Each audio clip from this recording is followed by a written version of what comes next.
بسم الله الحمد لله والصلاة والسلام على رسول الله وعلى آله وأصحابه ومن والاه. nyuma yo gushimira Allah subhanahu wa ta'ala no gusabira amahoro n'imigisha intumwa Muhammadin sallallahu alayhi wa sallama n'abiwe n'abasangirangendo be n'abazakomeza kugera ikirenge mu cyabo kuzageza ku munsi w'imperuka, dusaba Uwiteka Allah subhanahu wa ta'ala ko yadushyira muri abo ngabo. Bavandimwe, dukomeje n'isomo ryacu mu gusobanura igitabo Umdatul Fiqh cya Ibn Qudama al-Maqdisi, aho dukomereza ku isomo rya 40 mu gitabo, rikaba n'isomo rya 7 mu muryango wo gutanga zaka.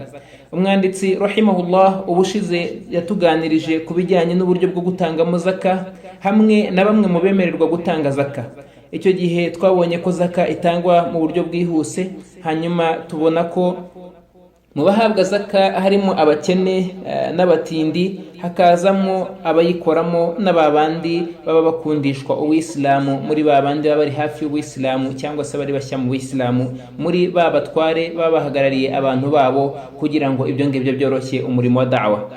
Aba nibo twabonye ku bisobanuro birambuye twabonye ubushize.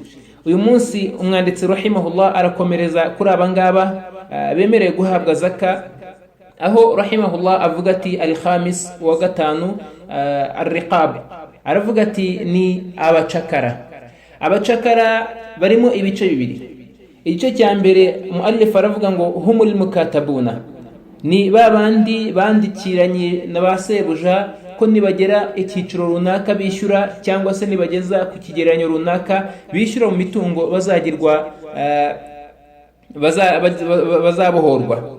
Abo ngabo ni ibintu byari bimenyerewe ku mucakara ko hari igihe yegeraga sebuja akamubwira ati urugero nakuguze izahabu ingana wenda n'amagarama 200, akamubwira ati nuramuka umpaye cyangwa se unyishyuye izahabu ingana n'amagarama 500 nzakurekura, ntabwo uzaba ukiri umucakara. Hanyuma umucakara agatangira gukora ashakisha ibyo azishyura sebuja kugira ngo abashe kubohoka. Uyu nguyu bamwita mukatab, aba yarandikiranyije na sebuja, afite ibice azagenda yishyura kuri ya masezerano yasezeranyeho na sebuja, cyangwa se mu gihe runaka ko agomba kuba arangije kwishyura igiciro runaka. Aba ngaba iyo bamenyekanye, abayisilamu iyo bagiye gutanga zaka, aba nabo bagenerwa cyangwa se bahabwa ibibura kugira ngo babashe kwishyura bya bindi basabwa kwishyura ba sebuja kugira ngo babohoke. Nanone iyo bandikiranyije ariko bakaba nta n'icyo bari batangira gutanga, ariko ayo masezerano akaba ahari, abangaba nabo binjizwa mu muryango wa zaka. Iyo hari igisigaye kuri zaka barahabwa kugira ngo babashe kubohoka bave muri buriya bucakara. Hanyuma ikindi gice cya kabiri cy'abacakara ni umucakara usanzwe ugurishwa, udafite amasezerano cyangwa se inyandiko yo kwishyura igiciro runaka kugira ngo abashe kubohoka. Uyu nguyu biremewe kandi na zaka yagenwemo igeno rye kugira ngo agurwe nawe arekurwe. Ntabwo abayisilamu bamugura kugira ngo bamugire umucakara wabo, ahubwo bamugura kugira ngo bamurekure no kubaha idini ye no kubaha ubumuntu bwe. Ibi nanone bikongera gushimangira ubwiza n'agaciro k'Uwisilamu mu bijyanye no kurenganura uburenganzira bw'ikiremwa muntu no mu bijyanye no kubungabunga ikiremwa muntu, bitandukanye n'ibyo benshi bashobora gutekereza ko Uwisilamu bwaje kugira ngo bushyigikire ubukoroni cyangwa se ubucakara n'ibindi nk'ibyo ngibyo. Ahubwo Uwisilamu bwaje bufunga inzira zose z'ubucakara, buza nanone bufungura babandi bose baguye muri izo nzira z'ubucakara, keretse gusa kuri wa wundi uzasigara afite intego yo kwangiza isi n'intego yo kwangiriza abayisilamu. Uwo wenyine niwe wemeye kuba ashobora kugwa muri uyu mwobo w'ubucakara, hanyuma kandi yamaze kugeramo akagaragaza kwisubira kwe kwe, akanagaragaza gutungana kwe, akanagaragaza kugarundukira Imana kwe. Uyu nguyu Uwisilamu utegeka ko uyu nguyu arekurwa. Bityo Uwisilamu ntabwo buhamagarira ubucakara, ahubwo Uwisilamu buhamagarira abantu gutungana no kujya ku murongo no gukurwa mu nzira y'ubucakara no guhanagura ubucakara muri rusange. Ese ntabwo iyo witegereje amategeko y'Uwisilamu ubona ko Uwisilamu bwaje bugashyiraho inzira zitagira umubare zo gusohoka mu bucakara, mu gihe inzira yo kwinjira mu bucakara ari imwe gusa, kandi iyo nzira imwe gusa yo kwinjira mu bucakara ubusanzwe kuri wa wundi wese ufite ubwenge butekereza neza, no kuri buri wa wundi wese ushaka gutunganya isi. Iyo yari ikwiye kuba ari inzira ahubwo yo gupfa, nta nubwo ari no kwinjira mu bucakara, kubera ko uwinjira mu bucakara muri Islam ni wa wundi wafatiwe ku rugamba rwo kurwanya icyiza no kurwanya Uwisilamu n'Abayisilamu, agambiriye kwica, agambiriye no guhemuka ku buryo bw'indengakamere. Uyu wenyine niwe wemererwa kwinjira muri ba bacakara cyangwa se kugirwa umucakara. Mu gihe nyuma y'aha ngaha iyo umuyisilamu akoze ikosa mu makosa ndengakamere, bimwe mu byiru atanga harimo kurekura abacakara. Iyo zaka z'abayisilamu zibonetse harekurwa abacakara. Umuyisilamu yabonanye n'umugore ku manywa y'ukwezi kwa Ramadan arekura umucakara. Umuyisilamu iyo yishe umuntu mu buryo bwo kwibeshya nikosa atabigambiriye arekura umucakara, n'izindi nzira nyinshi cyane Uwisilamu bwagiye bushyiraho kugira ngo umucakara arekurwe. Ibi rero ntabwo ari igisebo ku Uwisilamu kuba kugeza na n'uyu munsi wa none tukigisha amabwiriza n'amategeko agenga kandi ajyana n'abacakara, kubera ko uwakibeshya ko ibyo ari ibihe byarangiye, aho ngaho yaba yibeshye cyane, kubera ko ubucakara bwahozeho kandi n'uyu munsi buriho, bushobora no kuzagaruka. Kuba butagaragara ku itangazamakuru ntabwo ibyo bisobanuye ko ubucakara butariho. Abazengurutse isi n'abafite amakuru yimbitse mu isi bashobora kuba bazi neza ko ubwo bucakara bushobora kuba bukiriho. Aya mabwiriza rero naramuka ahishwe, aya mabwiriza akaramuka apfundikiwe, aha abangaba bazaba baraguye muri buno bucakara. Itangazamakuru dore ko ari ryo abantu basigaye begera cyane kugira ngo bamenye ibiba. Iyo iri tangazamakuru ritabavuze, icyo gihe abangaba bazagwa muri ino nzira, kubera ko isi zibagirwa amabwiriza n'ukuri kw'abangaba, hanyuma birangire abangaba bagiye gupfira muri wa mwobo. Kandi nyamara hari amabwiriza n'amategeko abarengera, by'umwihariko mu mategeko meza kandi yeze y'idini ya Isilamu arengera ibiremwa muntu nk'ibi ngibi. Bityo rero ntabwo ari igisebo ku Uwisilamu kuba tukigisha amabwiriza n'amategeko agenga ubucakara n'abacakara, no kurekura abacakara, no kubagura, no kwandikirana n'ibindi nk'ibyo ngibyo muri uyu muryango. Ibyo ngibyo ni ibigaragaza ukuzura kw'amabwiriza y'Uwisilamu. Ni nabyo bigaragaza ko koko idini yaturutse mu ijuru, aho ikusanya ibintu byose, ntihagire uruhande na buri cyangwa se igice mu duce tugize ubuzima bwa muntu cyangwa se ubuzima bw'isi, usibye ko uribuvugaho kandi rikanabusobanura mu buryo busobanutse. Nyagasani Allah subhanahu wa ta'ala ati ma farratna fil kitabi min shay, nta na kimwe twigeze twibagirwa mu gitabo cya Qur'ani kugira ngo cyose kibe gisobanutse, n'abantu nibakenera kwinjira mu muryango uwo ari wose basange ibintu byabo bisobanutse kandi biri ku murongo usobanutse. Iyo niyo Qur'ani yuzuye, ubwo ni nabwo Uwisilamu bw'ubunyempuhwe kandi bwuzuye. Umwanditsi rahimahullah aravuga ati rero asadis, uwa gatandatu, nyuma yo kurangiza icyiciro cy'abacakara, aravuga ati uwa gatandatu mu bahabwa zaka, aravuga ati al-gharimuna, ni babandi baremerewe n'amadeni, ni babandi bishyuzwa n'ababagurije cyangwa nabo bagiranye amasezerano. Abangaba nabo Uwisilamu bwabageneye igice mu bice bigomba kubafasha muri wa muryango wa zaka. Aba bafite amadeni barimo ibice bibiri nabo. Umwanditsi rahimahullah aravuga ngo humul madinuna li islahi nufusihim fil mubah, ni babandi bishyuzwa n'ababahaye cyangwa se bishyuzwa ku bw'ibyo bakoze mu gutunganya ubuzima bwabo no kwibeshaho muri bya bindi bya halali cyangwa se bya bindi byemewe. Icyo bisobanuye ahangaha kwibeshaho muri bya bindi byemewe ni ukuhe? Ubusanzwe ideni umuntu aryinjiramo ku buryo bubiri. Uburyo bwa mbere ni uburyo bwa ngombwa kandi bujyanye n'ubwenge bw'umuntu ufite ubwenge buzima. Uburyo bwa kabiri ni uburyo budahwitse butanajyanye n'ubwenge bw'umuntu ufite ubwenge buzima.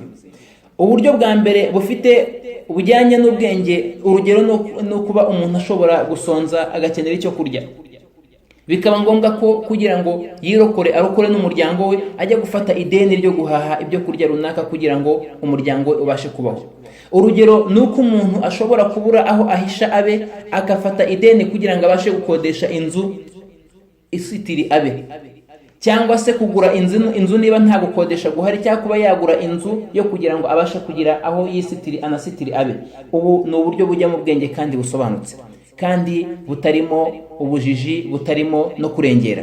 Abangaba binjira mu madeni nk'aya ngaya, nk'abafite amadeni mu masoko, mu mabotike, mu maduka, no mu bantu batandukanye, kuri bya bindi by'ingenzi, ashobora no kurwara akaba nta bundi buryo ashobora kwivuzamo keretse abanje gufata ideni n'ibindi nk'ibi ngibi.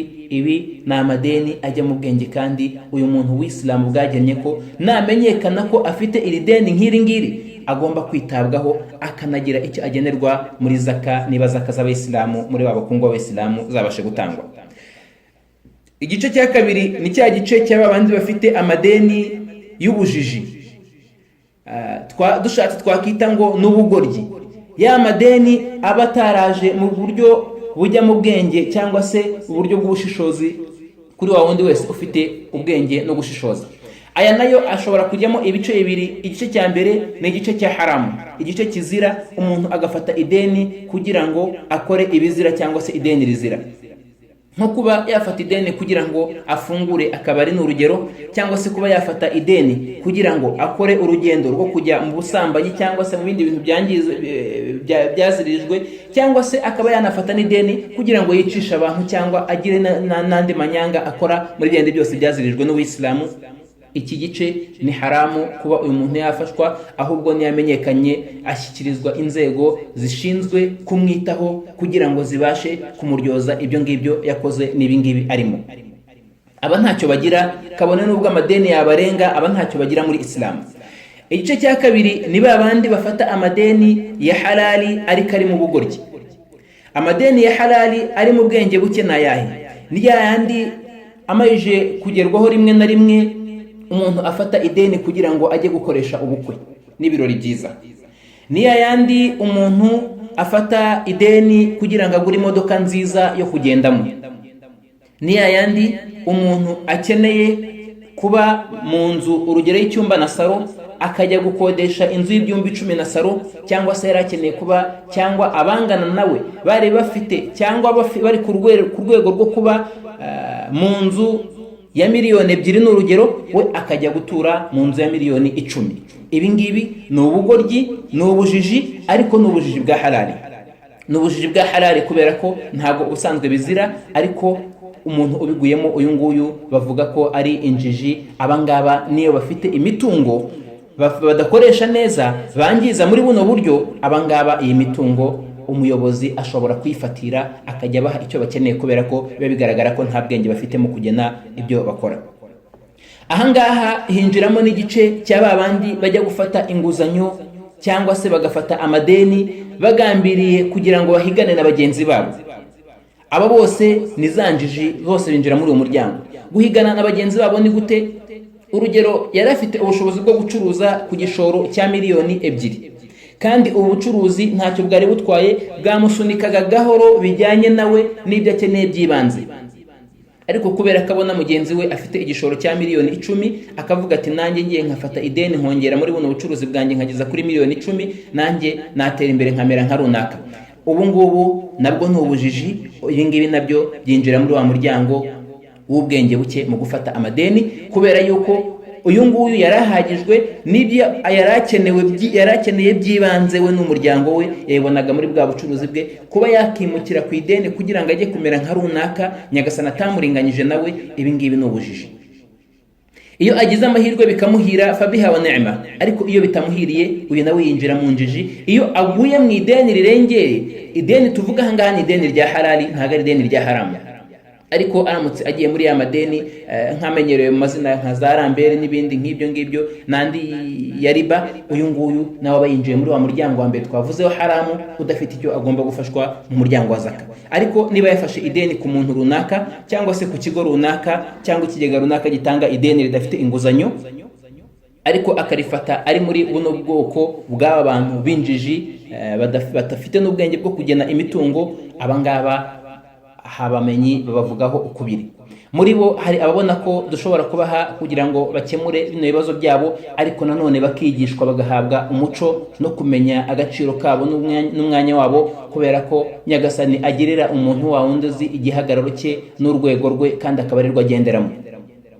abandi bakavuga bati aba ntago bahabwa, keretse iyo abandi bose bahabwa zaka bamajije gushira hagasigara umutungo, nibwo abangaba bashobora gufata bakigishwa barangiza bagafashwa gukemura cyangwa se kwishyura ari amadeni yabo. Ibingibi ari nabyo byaba ari byo kuri kurushaho, ko umutungo utasigara ngo ubikwe kubera ukananirwa kwishyurirwa uyu muntu mu gihe yafashe ideni ry'ubujiji nk'iri ngiri, ko ashobora nawe gufashwa. Aha twongera no kugaruka none kuvuga ko umuyisilamu akwiye gushima uko ari, akaniyubaha, akanumva ko ari ishema kuri we uko ari n'uko Imana yamugeneye n'ibyo Imana yamuhaye. Aha ni naho haboneka abakire kurusha abandi. Umukire kurusha abandi ntabwo ari wa wundi utunze ibya mirenge, nta nubwo ari wa wundi ufite imiturirwa n'ibigenderwamo bihenze, ahubwo umukire nyawe ni wa wundi wahawe ibyo yahawe akabishima kandi akumva ko ari ishema rye, akanakira uko ameze n'uko ari. Naho wa wundi ufite ibyo ashobora kuba afite ibyo ari byo byose, kabone n'ubwo yaba ari we ukungahaye kurusha abandi ku isi mu gutunga, ariko iyo adahagijwe na bya bindi afite, abarutwa na wa mukene, wa mutindi urya rimwe ku munsi ariko ashimishijwe n'uko abayeho, n'uko atuye, n'uko ameze. Ibyo ngibyo nibigaragaza nanone mu kwemera Uwiteka Allah subhanahu wa ta'ala, kuko Nyagasani yaturemye adushyira mu nzego kugira ngo turutanwe, uwo hasi arebe uwo hejuru, uwo hejuru arebe hasi, bagambiriye kwibuka inema z'Imana no gushimira Uwiteka Allah subhanahu wa ta'ala.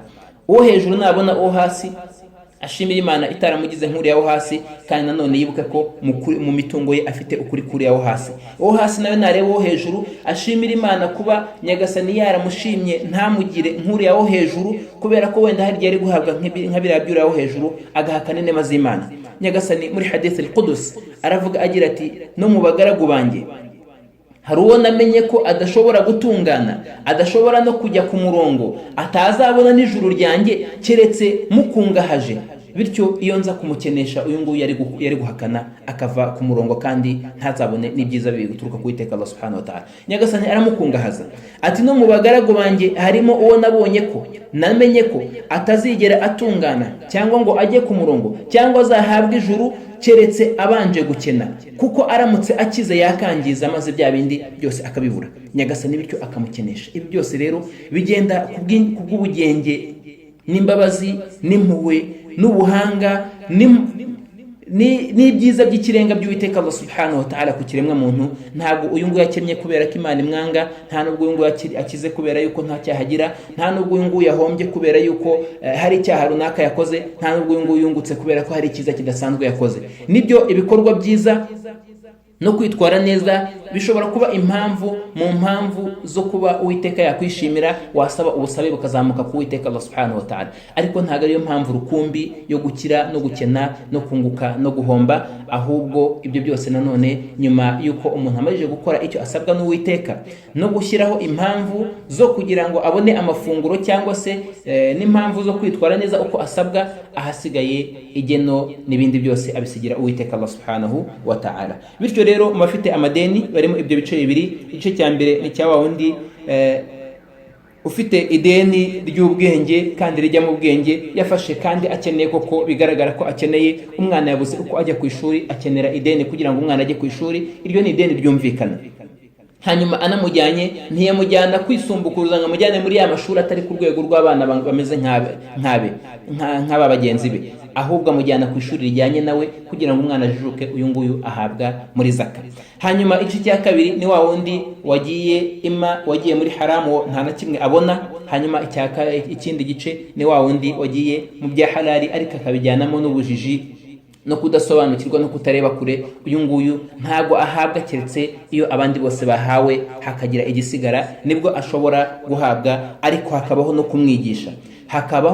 kumwigisha, no kumwereka inzira ye. Ni nk'uko nguko na wa wundi wese cyangwa se imiryango yose ishobora kwishyira hamwe kugira ngo ibashe gufashanya mu bantu baguye mu madeni nk'aya ngaya. Ntabwo ibi bivugirwa ku muryango wa zaka gusa, ahubwo na wa wundi wese ugiye gufasha umuntu waguye mu madeni nk'aya ngaya y'ubujiji n'ubugoryi, abagomba kumusobanurira no kumwigisha, kuko nurimwishyurira gusa ukamureka akagenda, ejo azafata irirenzeho yitwaje ko irya mbere yabonye uryishyura n'iringiri ritazabura uryishyura. Hari abameze gutyo. Ntabwo buri muntu wese ibibazo bimwigisha, ahubwo hari ukeneye kwigishwa n'ibibazo, akanigishwa n'amagambo abwirwa, akigishwa n'amagambo nanone abwirwa kugira ngo abashe kujya ku murongo. Bityo uyu nguyu iyo agiye gufashwa arabanza akihanangizwa, akanigishwa, akanerekwa inzira nziza yo gutwaramo ubuzima no kugena igenamigambi mu bijyanye n'imitungo.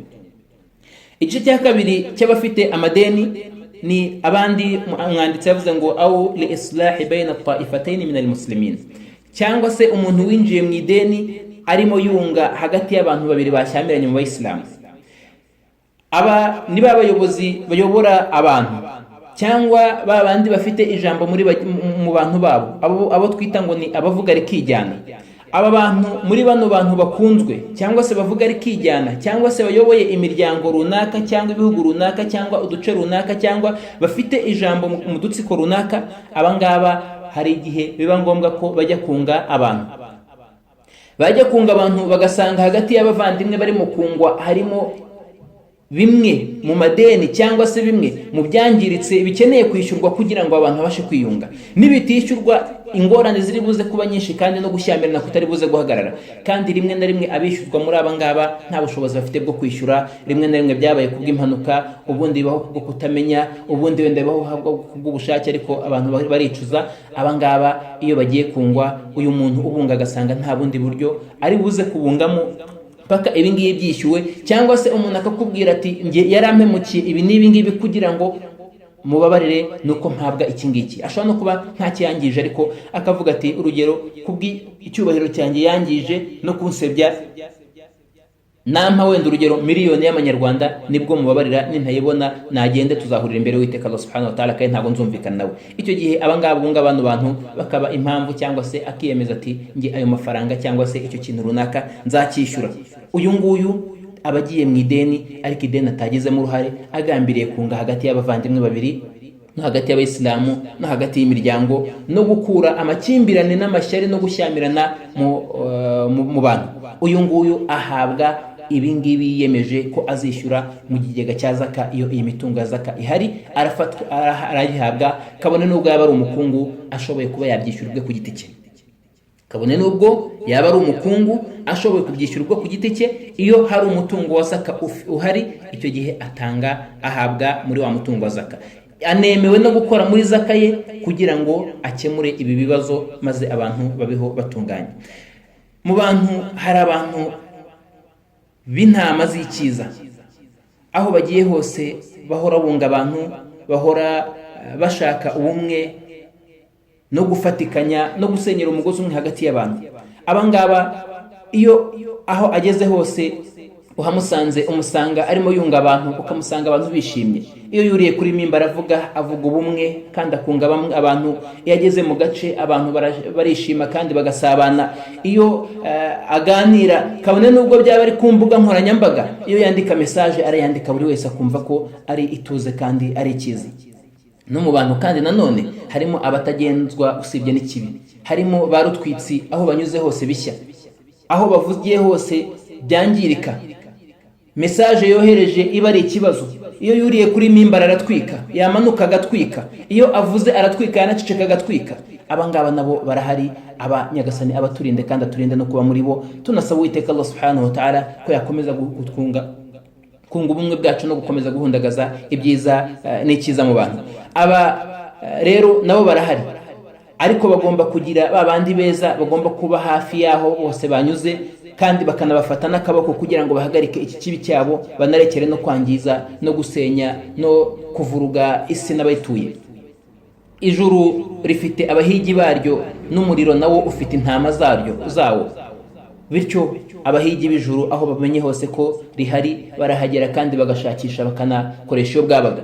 Na za ntama z'umuriro iyo zimenye ko aho ziri hari umuriro, ziraryama zigatuza kandi zikanezerwa kuko ziba zageze aho zishaka. Dusaba Uwiteka Allah subhanahu wa ta'ala ko yaduha ibyiza kandi akaturinda ibibi.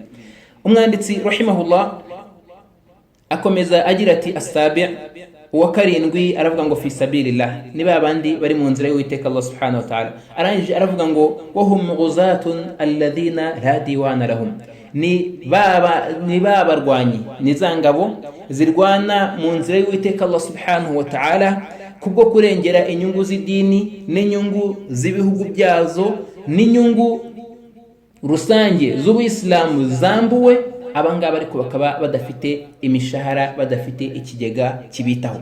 Iyo aba bantu bitanze bakaba ari indwanyi z'ubwitange zidafite umushahara zagenewe, abangaba iyo habonetse zaka barahabwa, bagahabwa ibyo kubakemurira ikibazo cyabo no kubafasha muri ya ntambara barimo. Bashobora kuba barinze umwanzi ku mipaka, bashobora kuba barara bashaka imitekano aho bari, bashobora kuba baragiye guhagarara mu buranga bw'umwanzi kugira ngo adatera, cyangwa se bari kurwana nawe yateye. Abangaba icyo gihe bahabwa ibyo bakeneye kugira ngo babashe gukomeza urugamba rwabo no gukomeza kurinda ubusugire bw'ibihugu byabo n'ubusugire bw'idini yabo.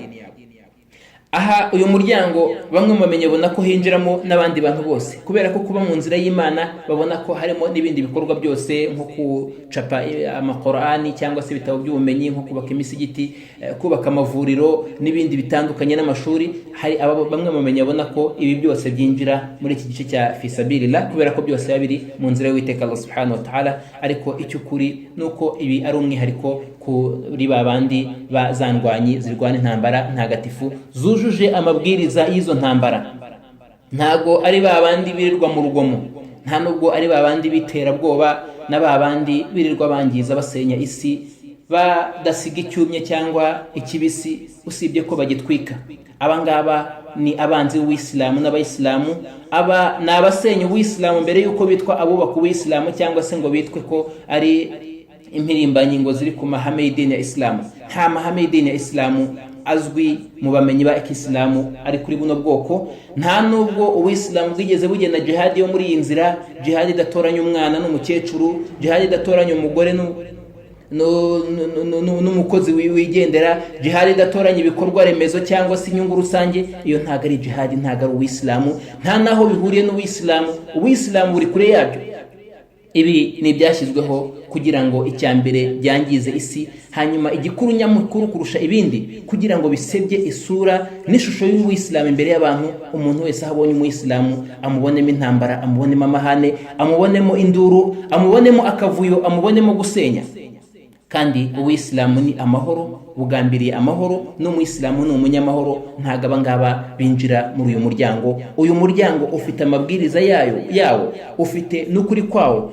Buri wese ufite ubwenge iyo awinjiyemo akanawusoma asanga ko ari umuryango usobanutse, kuko ni umuryango wo kurinda ubusugire igihe bwangijwe no kurinda umwanzi igihe yateye aje kwangiza. Ariko ntago ari umuryango wo kujya gutera ubwoba abafite umutekano, ntago ari umuryango wo kujya gusenya amasoko n'amazu y'abantu n'ibikorwa remezo n'ibindi bikorwa bitandukanye. Ntago ari umuryango wo kujya kwica abana no kwica abantu batari ku rugamba. Uyu muntu ugiye guturitsa abantu mu mujyi agiye gukora iyihe jihad? Abari muri uyu mujyi ninde muri bo wamuteye? Niba yamuteye, ese abaturikije yatoranyije yamenye niba bose bafite umugambi wo kumutera? Niba iki ngiki atagikoze, niba ibi ngibi nta na kimwe yubahirije, ese uyu nguyu yagiye munsi y'irihe darapo? Ninde wamutumye? Agiye ahagarariye nde?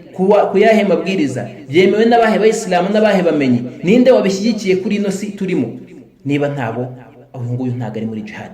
Ibi bitandukanywe iyo bavuga ngo jihad, niyo Umuyisilamu avuze ngo jihad, bangije iri shusho n'iri zina. Ariko jihad ubusanzwe ni ukurwanirira inyungu no guharanira inyungu. Ibyo ngibyo nta n'umwe utabishyigikiye, ariko kubera ko izina baryangije, Nyagasani abahe ibyo bakwiye kandi abaryoza ibyo bakoze, kandi atuhe kwihangana no kubarwanya no gufatikanya umugozi, no gufatikanya no gusenyera umugozi umwe mu kurwanya ababi nk'aba ngaba. Tunasaba Uwiteka Allah subhanahu wa ta'ala ko iki kibi yagihanagura kandi akagikura no mu mitwe y'abantu, maze abantu bakongera bagasobanukirwa Uwisilamu nk'icyiza n'ibyiza, n'ituze n'umutuzo n'umutekano n'amahoro, kurusha uko basobanukirwa nk'amahane n'induru n'akavuyo no gusenya no kwangiza.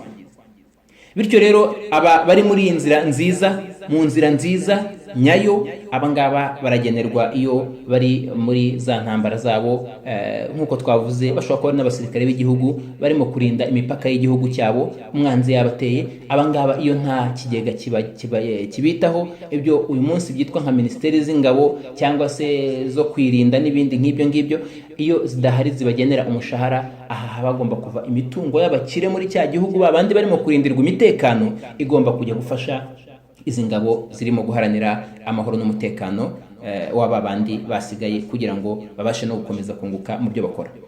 Umwanditsi rahimahullah aravuga ati athaminu, uwa munani mu bahabwa zaka, aravuga ngo ibn sabil, ni wa muntu uri ku rugendo.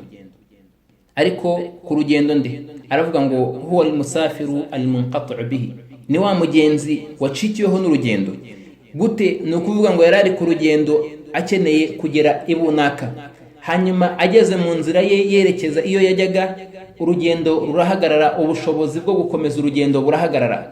Ntabwo yabikoze kubw'ubujiji, nka wa wundi ushobora guhaguruka urugero i Kigali akavuga ati ngiye muri Cameroon n'amaguru, hanyuma yamara gukata umupaka ageze Gatuna akavuga ati urugendo rwanshiranye ngaho ni mukusanya amafaranga munzanire, hanyuma nkomeze ngende ngeri yongera. Ahubwo uyu nguyu bamusubiza iyo avuye, kubera ko ntago aba yakeneye yagennye gahunda ze mu bijyanye n'urugendo rwe, kandi ubuyisilamu ntago ari ubwo kugamanamo, ahubwo ni ubwo kujyana ibintu mu bwenge bwabyo. Ariko urugero umuntu yaragiye muri Cameroon ahagurukanye itike ye ijyanye n'ubushobozi bwe, kandi ijya mu bwenge nk'umuntu uri ku rugendo, ko ari itike koko cyangwa se ari ubufasha bufasha umuntu mu rugendo rwe, nko kuba yafite imodoka ye nzima ishobora kugerayo, cyangwa se yaba afite amatike wenda y'indege, cyangwa se amatike y'amamodoka ashobora kumugezayo, n'ikindi cyose cyaba kiriho kizwi muri icyo gihe ko aricyo gikoreshwa muri urwo rugendo nk'urwo ngurwo. Hanyuma yagera mu nzira, niba ari amatike akaba yayabura, cyangwa se niba ari amafaranga akaba yakibwa, cyangwa akaba yakura nihura n'impanuka, cyangwa indi mpamvu ituma bwa bushobozi na bya bindi yari yagennye bimufasha mu rugendo rwe bibura. Iyo bibuze cyangwa se bikorama, ahangaha abayisilamu bamuha ibimugeza iyo yajyaga. Abayisilamu bamugenera ibikomeza kujyana urugendo rwe bikamugeza iyo yajyaga, ntabwo bamuha ibimusubiza iyo avuye, keretse iyo akeneye gusubira iyo avuye kugira ngo yongere yisuganye bundi bushya abone gufata urugendo rwe. Ariko iyo agikomeje mu rugendo rwe n'umugambi wari wo gukomeza urugendo rwe, abayisilamu bamuha ibimujyana bikamugeza iyo ajya. Niba iyo ajya azagerayo agakenera nanone kongera kugaruka, kandi nta bundi buryo agomba kugerayo kongera akagaruka, abayisilamu bamuha ibimujyana bikamugezayo, akazongera no kugaruka iyo yaturutse. Abangaba barimo ibice bibiri. Umwanditsi rahimahullah aravuga ati wa inkana dha yasarin fi baladihi, kabone nubwo yaba ari wa wundi ukungahaye mu gihugu cye aturukamo cyangwa se iyo aturuka. Ibyo bice bibiri ni ibyo ngibyo. Icya mbere ni uyu nguyu ukungahaye iyo aturuka, uyu nguyu ntago bamuha nk'ideni, nta nubwo iyo agarutse ategekwa kwishyura, ariko aramutse ayishyuye cyangwa se akohereza bwa bufasha yari yarahawe kugira ngo buzajye gufasha abandi, kubera ko yabufashe mu gihe runaka yari abukeneyemo, kandi we yarahagijwe afite byinshi, aramutse akeneye kubisubiza byaba ari byiza ni neza kuri we, ariko nta gategeko kwishyura, nta nubwo mu mabwiriza harimo kwishyura. Ibi ni ibigaruka ku mutima we mwiza. Wa kabiri ni wa wundi udafite n'ubushobozi bwo kuzabyishyura, ubu ngubu nta gushidikanya ko abihabwa, kandi ntanazanabyishyuzwe ngo namara koroherwa wenda ngo azakenerwe ko yishyura. Aravuga umwanditsi rahimahullah ati fahaula ahlu zaka, abo ngabo tuvuze, ayo matsinda umunani twavuze, ndayasubiramo mu ncamake: ni abatindi, ni abakene, ni abakora mu mutungo wa zaka, ni babandi barimo gukundishwa ubuyisilamu cyangwa se barimo guhabwa kugira ngo bashikame mu buyisilamu, muri ba bayobozi bafite ijambo cyangwa se bavuga rikijyana mu bantu babo. Abandi ni babacakara barimo kugurwa, abandi ni babandi barimo kwishyurirwa mu madeni yabo, abandi ni abandi bari mu nzira y'Uwiteka Allah subhanahu wa ta'ala, za ntwari na za ngabo ziri ku rugamba ariko zidafite imishahara. Hanyuma abandi ni babandi bacikiweho n'urugendo.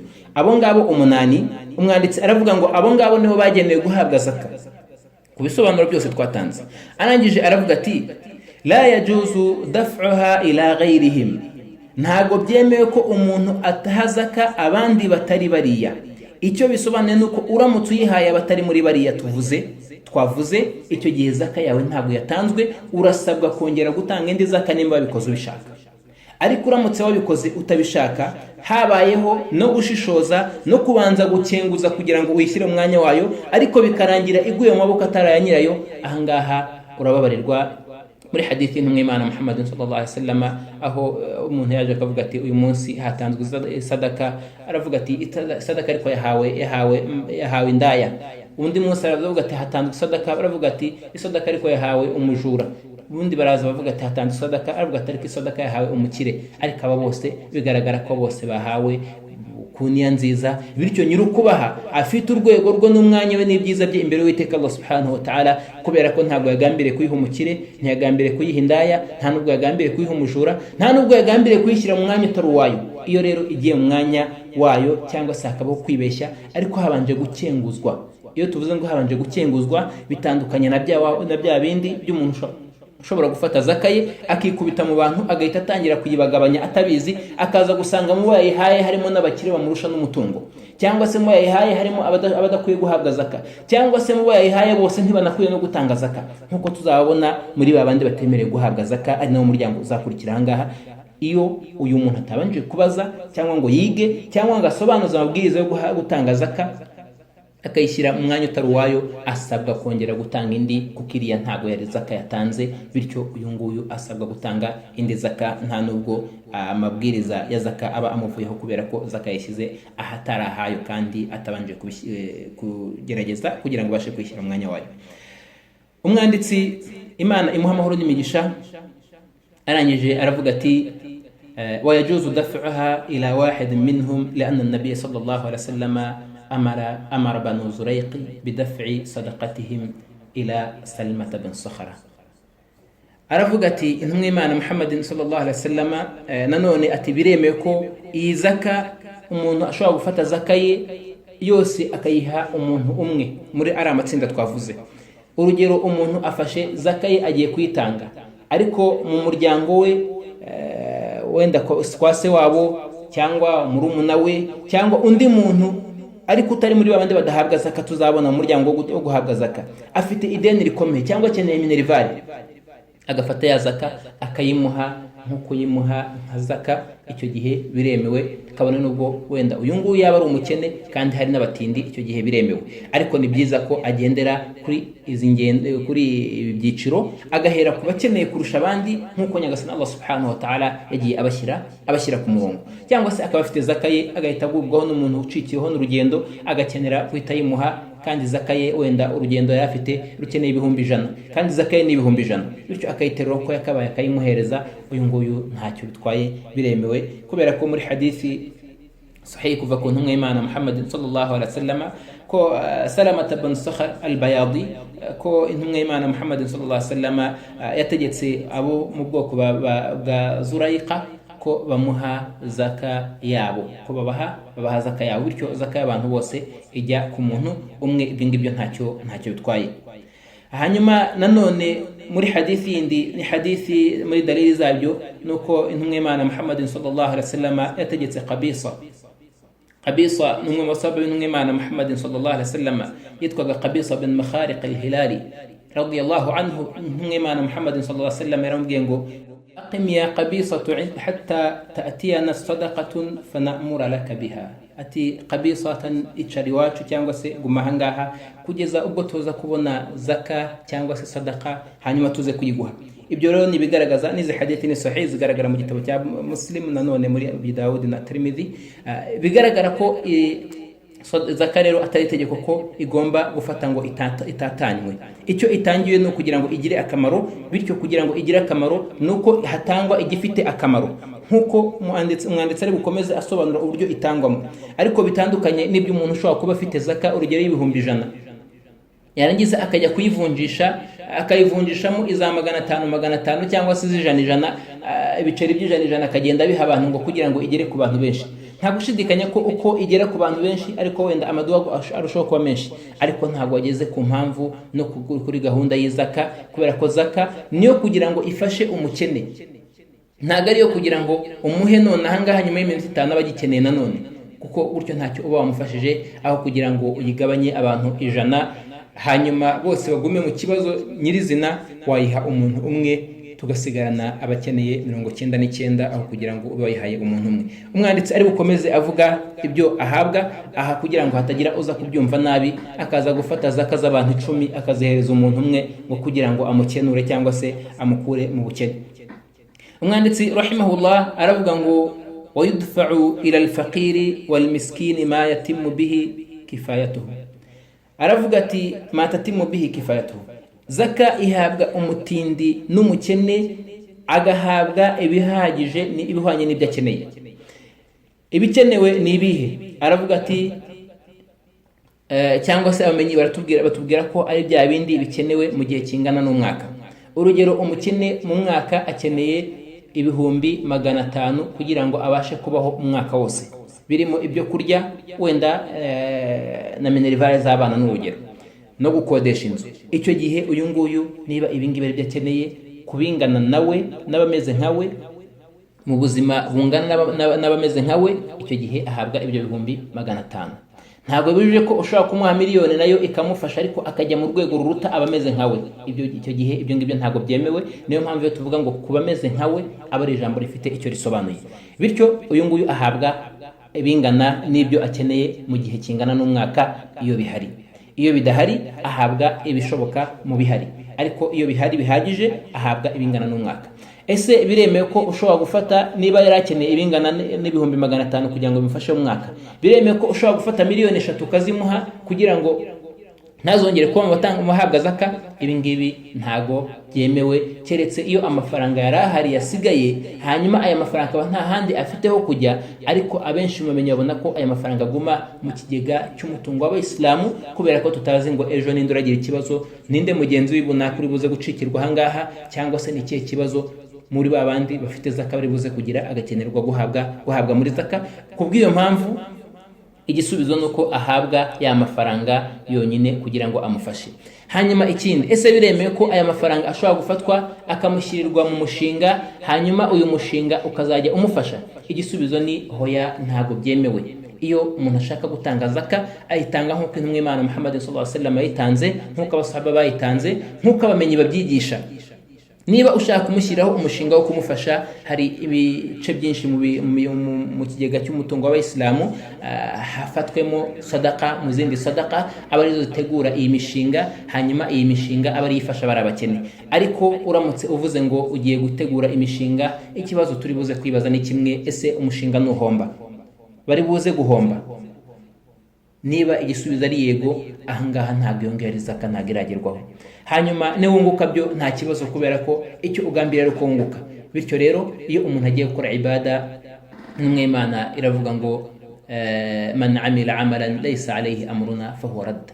Uzakora igikorwa muri iyi dini bitandukanye nuko twakigishije cyangwa nuko twagikoze, icyo ntabwo kisaba igikorwa cy'idini yacu. Bityo uyu muntu ahabwa ibye, hakenerwa kumufasha, hakarebwa mu bindi bigega bishinzwe gufasha abakene, cyangwa se indi mishinga ishobora gufasha aba bakene kugira ngo ikomeze imufashe, kugira ngo ejo hatazaba n'umwiryane w'abakene barimo batongana bavuga ngo umushinga wacu warabyaye cyane none baduhaye make, cyangwa byagenze gute, cyangwa bira n'ibyacu. Ibi byose kugira ngo bijye abantu babihunge bajye kure yabyo, nuko banyuza ibintu mu buryo Uwisilamu bwagennye ko ibintu bikorwa. Arangije aravuga ati wa ila al-amiri qadru umalati. Aravuga ati na wa wundi wakoze mu mitungo ya zaka, babandi basarura zaka bakanayicunga bakanayireba, ibijyanye n'ibingana n'imvune yagize mu kazi ke, nkuko twabisobanuye ku bijyanye n'usaruza zaka, ahabwa bingana n'imvune ye. Hanyuma nanone agahabwa bingana n'umeze nkawe icyo ahabwa, agahabwa bingana n'umeze nkawe icyo ahabwa. Ni ukuvuga ngo niba urugero umukozi ukora mu mitungo y'abantu, urugero uyu munsi dufite amabanki, niba umukozi ukora muri banki uri kuri poste imeze nk'iyo uyu muntu tugiye kumushinga, ahembwa 200,000, uyu nguyu nawe ntabwo yemerewe guhabwa 201 kubera yuko amafaranga yemerewe nangana nkawe, cyangwa se angana n'imvune yagize. Urugero, niba uyu muntu yagize imvune zingana n'30,000, urugero kugira ngo byumvikane, umuntu atuye urugero mu Nyakabanda, agiye gusarura kuzana zakatul mali, agiye kuyizana urugero kurya nyuma, ari bukenere itike y'amafaranga 300. agakenera wenda n'ibyo kurya bya 500, wenda n'isimbura mubyizi yungana nkawe, ungana nkawe insimbura mubyizi ahabwa wenda n'urugero 2,000 cyangwa se 1,000 cy'amanyarwanda. Icyo gihe aya mafaranga niyo ateranywa n'iki kiguzi, n'iki kijyanye n'icyo giteranywa, agahabwa uriya bijyanye n'imvune yagize. Ariko ntago ajyayo ngo abagiye gusaruza zaka, uwavuye inyamirambo akajya kuyisaruza urugero ikibungo ahabwe 50,000, n'uwavuye inyamirambo akajya kuyisaruza Nyabugogo nawe ahabwe 50,000. Ibi ngibi ntago ariko zaka itangwa, nta nubwo ari bwo butabera mu kugena imitungo ya Kisilamu, ahubwo buri wese ahabwa bingana n'imvune yagize n'icyo yakoze, nuko akazi ke kanganaga. Nkuko twabivuze nanone kandi nuko muri babandi bakora imirimo yoroshye, nuko hagomba kuba ntabo kubyitangira bahari, cyangwa se kuba aba bantu bagenwa bagahembwa, ari byo bizatuma iyi zaka igira agaciro cyangwa se ikiyongera igafata n'umwanya mwiza. Iyo ibyo byose nta mpamvu yabyo hakaba hari ababyitangira, icyo gihe tubiha ababyitangira kurusha kuba twabiha abo tuzishyura. Umwanditsi rahimahullah aravuga ati wa ila al-muallaf ma yahsil bihi ta'lifu, naho kuri wa wundi uhabwa kugira ngo akunde Uwisilamu, ahabwa ibingana n'ibyatuma Uwisilamu ushikama mu gituza cye. Nkuko twavuze, abantu barimo ibice. Hari umuntu ukunda ikintu akanagisobanukirwa kubera ko urugero wenda icyo kintu cyamuhaye icyubahiro, hari n'ugikunda kubera ko cyamuhaye umutungo, hari n'ushobora kugikunda kubera ko hari ibisobanuro bihagije yahawe. Kuko abantu ubusanzwe bari mu bice, ubusanzwe bavuga ko hari umuntu usobanukirwa akanakunda ikintu kubera ibisobanuro bihagije yahawe.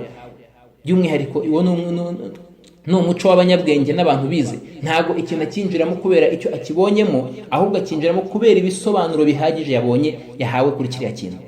Muri abo ngabo rero niyo mpamvu Nyagasani Allah subhanahu wa ta'ala avuga ati ud'u ila sabili rabbika bil hikma, hamagarira abantu mu nzira y'Uwiteka Allah subhanahu wa ta'ala ukoresheje ubugenge, wal maw'izatu hasana, n'inyigisho nziza, wajadiluhum billati hi ahsan, kandi ujya inama impaka nabo, mujye impaka mu byiza no mu buryo bwiza kurusha ubundi. Aha abangaba barigishwa bakanaganirizwa bakanasobanurirwa bya bindi bafiteho urujijo mu Islamu kugira ngo bashe kubwinjiramo. Ariko ntuze ku munyabwenge ngo umubwire ngo injira mu Islamu, kugira ngo injire mu Islamu banza ufate kwanza iki ngiki. Aho ngaho no kurushaho kumwereka no kurushaho kumushyira mu rujijo rw'ibyo ngibyo wowe urimo kuvuga, kubera ko ntago abantu bose bashingiye ku mitungo. Kalla wa hasha. Abakabiri ni abantu ashobora kubona ikintu akanagisobanukirwa, akabona n'ubwiza bwacyo, ariko agatinyira ingaruka cyangwa se agakenera icyo ahabwa kugira ngo yinjire muri kiriya kintu, kuri babandi b'intama z'isi n'iby'isi. Cyangwa se akaba hari ibindi byiza yari afite. Urugero, umuntu yari afite akazi, kandi kwinjira mu Islamu bwe akazi ke gashobora kuza gutakara. Afite umuryango umureba n'abantu benshi bamuri inyuma.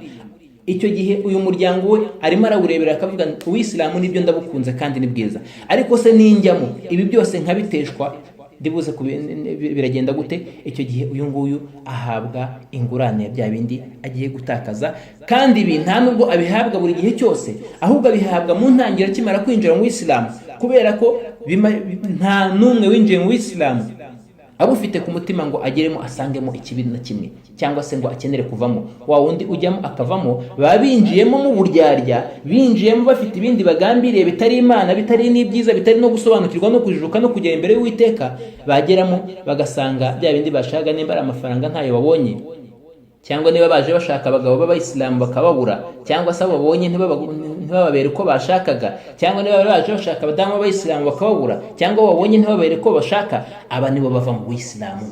Ariko wa wundi uza mu Uwisilamu ashaka Uwisilamu, uyu nguyu kabone n'ubwo wamugura ibingana iki kugira ngo yinjire mu Uwisilamu, akimara gutera intambwe imwe ageze mu Uwisilamu ahita abona ubwiza bwako kandi ntashobora no kuvamo. Ibyo rero ni nko gukuraho cyangwa se korohereza umuntu kugira ngo abashe kureba ukuri neza, bityo ntago ari ukugura abantu kugira ngo babe Abayisilamu nk'uko bamwe mu njiji bashobora kubivuga. Umwanditsi rahimahullah aravuga ati wa ila al-mukatibi wal gharimi ma yaqdi bihi daynahu, naho wa wundi wa mucakara wandikiranyije na sebuja, cyangwa se wa wundi ufite ideni ahabwa ibyo kwishyura ideni rye.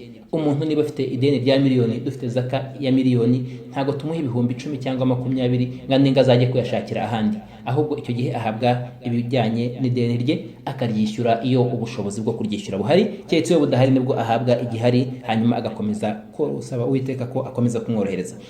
Umwanditsi rahimahullah ati wa ila al-ghazi ma yahtaju ilayhi lighazwihi, naho wa wundi uri ku rugamba nawe ahabwa ibyo akeneye kugira ngo abashe kunoza neza urugamba, niba akeneye ibikoresho by'intambara, niba akeneye imyambaro, niba akeneye amakuru n'ibiki byose biri bukenere amafaranga, icyo gihe iyo bikeneye umutungo arawuhabwa kugira ngo akazi ke kagende neza.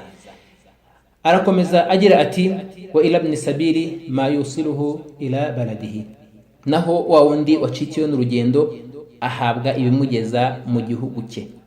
Urugendo ahabwa ibimugeza iyo ajya mu gihugu cye, ni aho ajya, kuko ashobora kuba igihugu cye ari u Rwanda, ariko wenda urugero agiye muri Afurika y'Epfo akeneye kujya gutura, icyo gihe igihugu cye mu rugendo rwe ni Afurika y'Epfo, icyo gihe ahabwa ibimugeza iyo ngiyo. Cyangwa se ari bugereyo akenere kugaruka, icyo gihe ahabwa nk'uko twabivuze ibiri bumugezeyo n'ibiri buze kumugarura igihe agarutse. Hanyuma ahangaha ese ahabwa ibihe?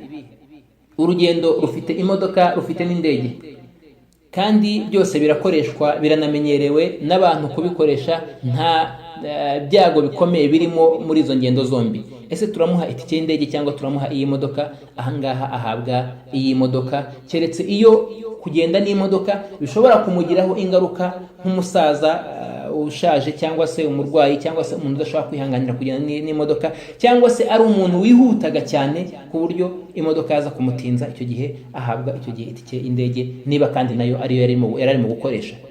Ariko ntacikirwe n'urugendo yari arimo kugenda n'amaguru ngo ahita akenera akagenda n'indege, icyo gihe tujya kuri cya kindi cyegereye hafi aho ngaho, no muri bya bindi by'abantu baziranyeho ko bikora urugendo nk'urwo ngurwo, ko bikora urugendo nk'urwo ngurwo. Umwanditsi rahimahullah akomeza agira ati wala yuzadu ahadu minhum ala dhalika, nta numwe muri abo twavuze urengerezwa kuri ibyo ngibyo yavuze, nk'uko twabisobanuye inyuma ko nta urengerezwa ku cyo akenewe.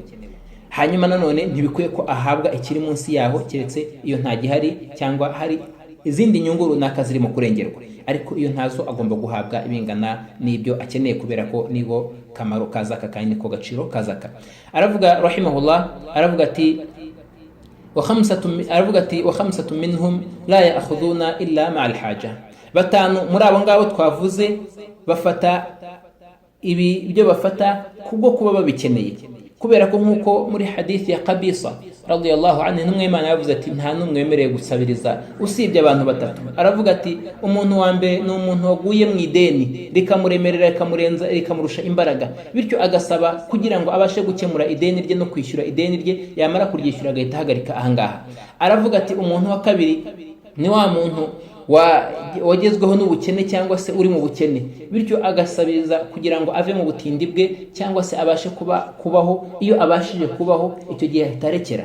Hanyuma uwa gatatu ati ni wa wundi wahuye n'impanuka akabura umutungo we, bityo agasaba kugira ngo abashe kubaho. Uwo nguwo yamaze kubona icyo basha guhagarikaho ubuzima bwe, ahita ahagarika ugusabiriza, kubera ko ibirenga aho ngaho ni umuriro wa jahannama asaba. Intumwa y'Imana iravuga ngo nabifate cyangwa se abyihorere, kuko ni umuriro wa jahannama, bityo ntabwo yemerewe gusabiriza ibirenze aho ngaho. Aha nanone twongera gutanga icyitonderwa kuri ba bandi bakenera cyangwa se babona igihe cy'ibibazo kuri bo nk'igihe cyiza cyo guhaha no kuronka. Umuntu inzu niba imuguyeho cyangwa se niba agize uburwayi cyangwa niba agize ideni, akabona ko ari cyo gihe cyiza cyo gusabiriza no gufungura umuryango wo gusabiriza no kutiyubaha, kubera ko ubusanzwe kusabiriza ntago byubahitse, nta n'icyubahiro kirimo. Iyo uwo muryango ufungutse nk'uyu nguyu, iyo wifunze cyangwa se ubasha kwihangana, urifatira aho ngaho ukimara kuvira muri icyo kibazo.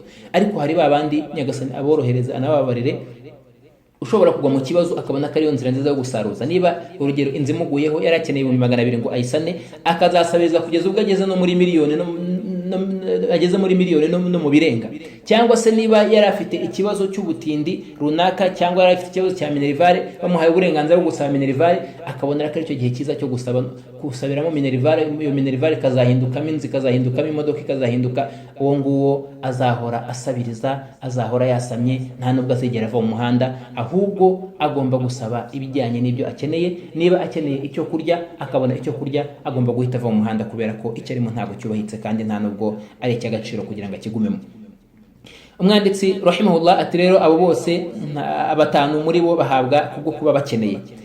Aravuga ati uwa mbere ni umutindi, wa kabiri ni umukene, wa gatatu ni wa wundi wandikiranyije na sebuja kugira ngo abashe kwishyura ideni hanyuma ave mu bucakara, hanyuma uwa kane ni wa wundi ufite ideni yaguyemo kubw'ikibazo cye, hanyuma undi aravuga ngo ni ibn sabil, ni wa wundi wacikiweho n'urugendo bityo ahabwa ibyo akeneye kugira ngo urugendo rwe rurangire. Arangije aravuga ngo wa arba'atun yajuzu ad-daf'u ilayhim ma'a al-ghina, naho abandi bane bo bemerewe guhabwa kabone nubwo baba ari abakungu bakungahaye. Aravuga ati al-amilu, ni wa wundi ukora muri zaka, wa wundi wagize uruhare no kwitangira zaka kugira ngo ibashe kuboneka abandi twavuze bayikozemo. Undi ni wa wundi urimo gukundishwa ubuyisilamu no gushikamishwa ku buyisilamu, hanyuma undi ni wa wundi uri kurwanira ubuyisilamu n'umutekano w'abayisilamu n'ibihugu byabo. Hanyuma aravuga ati undi ni al-gharimu li-islahi dhati al-bayn, ni wa wundi wagiye mu ideni kugira ngo akemure ibibazo biri hagati y'abantu bashyamiranye bigakenera imitungo kugira ngo abantu babashe kwiyunga. Bityo abo ngabo bane niyo yaba akungahaye, icyo gihe ahabwa muri ya mitungo ya zaka kubera ko aba ari ukuri kwe. Dusaba Uwiteka Allah subhanahu wa ta'ala ko yaduhundagazaho ibyiza kandi ibingibi akabishyira ku minzani yacu y'ibyiza, akaduha gukora nta wundi twereka usibye we, no kuvuga nta wundi tugambiriye ko adushima usibye we mbere na mbere. Hanyuma tukanasaba Uwiteka Allah subhanahu wa ta'ala ko yatujijura mu byo tutazi kandi akaduha no kugendera no gukora no gushyira mu bikorwa bya bindi twajijukiyemo. Wa akhir da'wana alhamdulillahi rabbil alamin, subhanaka allahumma bihamdika nashhadu an la ilaha illa anta nastaghfiruka wa natubu ilayk. Mwari kumwe n'umuvandimwe wanyu نيتانغا جميدو. يا نبض الأرواح فالشكر لربي ثم لكم، لا أحصي الشكر بإفصاحي، والموعد في جنة عدن ما دمنا نسعى بصلاحي، والختم سيحوي توقيعا لخديجة بنت الصلاح، لخديجة بنت الصلاح.